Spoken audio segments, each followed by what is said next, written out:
गावातल्या लोकांना सत्य कळावं, काय हाय काय नाही.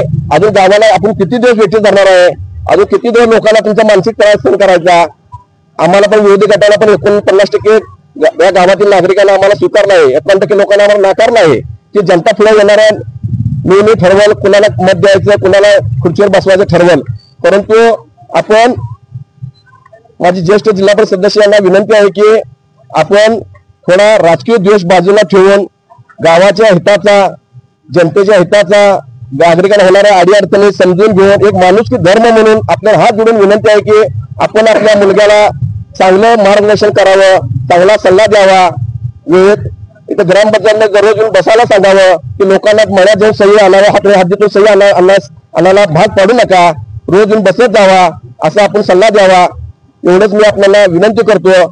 तसं तुम्ही आता इथं बसल्याचं तुमच्या लक्षात आलं असेल की पत्रकार परिषद चालू होण्यापूर्वीच 15 मिनिटं अगोदर ट्रॅक्टर व कामगार पाठवून इथला कचरा भरण्यात आला. काही पत्रकारांची व्हिडिओ शूटिंग केलंय. आता बातमी सुद्धा काही सोशल मीडियाच्या माध्यमातून ग्रुपवर पडली पण आहे. तुम्ही बघितलं असेल की इथं ग्रामपंचायतच्या इथं बाजूला कचरा या भागातील नागरिकांना टाकावं लागतंय. इथं कोटीचे गप्पा मारणारे 5 कोटी निधी आणला, 10 कोटीचा निधी आणला. आता जिल्हा परिषदला काय तर आता काढतील आता पत्रिका बाहेर, एवढी कोटी कामं केले, तेवढे कोटी कामे केले. परंतु यांना ट्रॅक्टरवर घंटा गाडीवर ड्रायव्हर मिळत नाही. कोटीचे गप्पा मारणाऱ्यांनी ट्रॅक्टरवर ड्रायव्हर मिळत नाही, हे एक दुर्दैव आहे.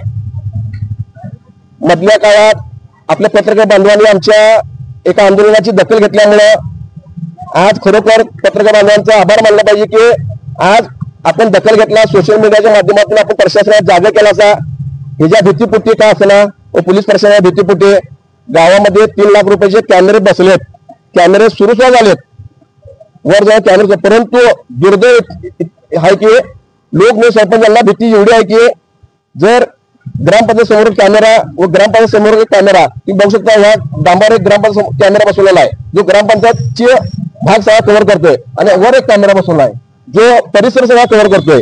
हा कव्हर करणारे कॅमेरे 2 बंद आहेत कॅमेरे. हे 2 कॅमेरे बंद का? तुम्हाला काय भीती आहे? शासकीय पुरावा निर्माण होणार, विरोधी गट काहीतरी तक्रार कराल, ग्रामपंचायत सरपंच येऊन बसत नाही, करत नाही, या भीतीपुटीच तुम्ही कॅमेरे बंद ठेवले आहेत असं आम्हाला वाटतंय. आपण स्वतःचा विचार न करता शनिवारचा माळव्याचा बाजार भरतो, इथं महिलांची छेडछाड होते करत्या, काही ते गैरकृत्य घडत्यात. त्यामुळे या महिलांच्या सुरक्षेसाठी, गावाच्या हितासाठी कॅमेरे चालू करा, स्वतःचे स्वार्थ बघण्याचा जर बंद करा व गावाचं हित बघावं, हीच आपल्याला हात जोडून विनंती.